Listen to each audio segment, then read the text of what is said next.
I first came here in 1958, walked through those doors, and Dr. King spoke up and said, "Are you the boy from Troy?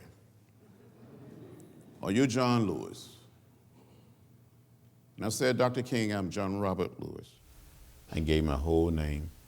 I wanted him to know that I was the right person.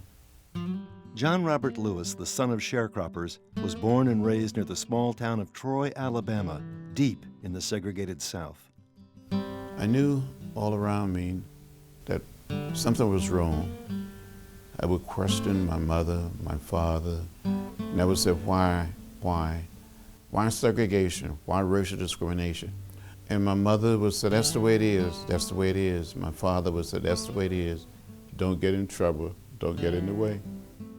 Inspired by the actions of Rosa Parks and the words of Martin Luther King, John Lewis embarked on a journey of nonviolence that would help change the course of history. The philosophy and discipline of nonviolence became for me a way of life. For him, nonviolence wasn't a tactic, a strategy, just a means to an end. It is and was who John Lewis is as a human being. He led sit-ins at segregated lunch counters and participated in the Freedom Rides. He is one of the most courageous people I've ever known, I've ever met. Almost every phase of his civil rights career, he was not afraid to put his body on the line and to suffer, if need be, for the cause. Just an incredibly brave person. He was ridiculed, humiliated, beaten, and arrested more than 40 times. You come to that point when you're participating in a nonviolent protest where you lose all sense of fear. You have to go on, you have to be prepared to die if necessary. He would never turn his back and run from any crisis. And he was prepared to take the consequences. And because of that, I think a lot of other people have not had to get hurt. At the historic March on Washington, John Lewis, just 23 years old, was a keynote speaker. In the body of the speech, I said something like, "One man, one vote is the African cry. It is ours too. It must be ours."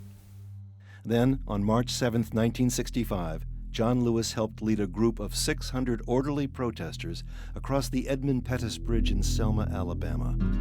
The day would become known as Bloody Sunday. We lined up in twos to walk in an orderly, peaceful, nonviolent fashion from Selma to Montgomery, to dramatize to the nation and to the world that people wanted to register to vote. We got to the edge of the Edmund Pettus Bridge, crossing the Alabama River. Down below we saw a sea of blue, the Alabama State Troopers. And the major said, "Troopers, advance." They came toward us, beating us with nightsticks and bullwhips. I was hit in the head by a state trooper with a nightstick. I thought I saw death. I thought I was going to die. It wasn't until I watched the news on Bloody Sunday that finally I understood the true sacrifices so many were making.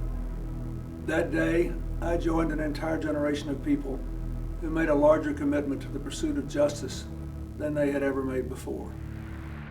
A week later, President Lyndon Johnson addressed the U.S. Congress. And President Johnson started that speech off that night by saying, "I speak tonight for the dignity of man and for the destiny of democracy."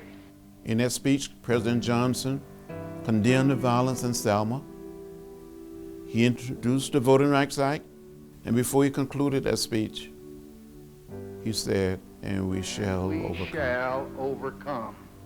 That was the first time hearing an American president using the theme song of the Civil Rights Movement. I looked at Dr. King, and he started crying. Tears came down his face, and I think we all cried. We made it from Selma to Montgomery.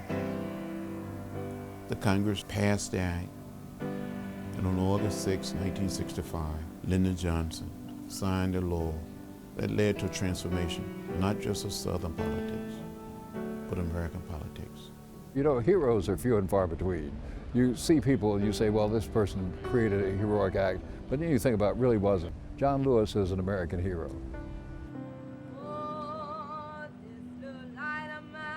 Since 1965, going back every year, it's like being reconnected. The bridge for me is a very sacred place because that bridge helped liberate all of us. And each time I go back, it makes me stronger and provide a great sense of hope, and a greater sense of optimism about the future.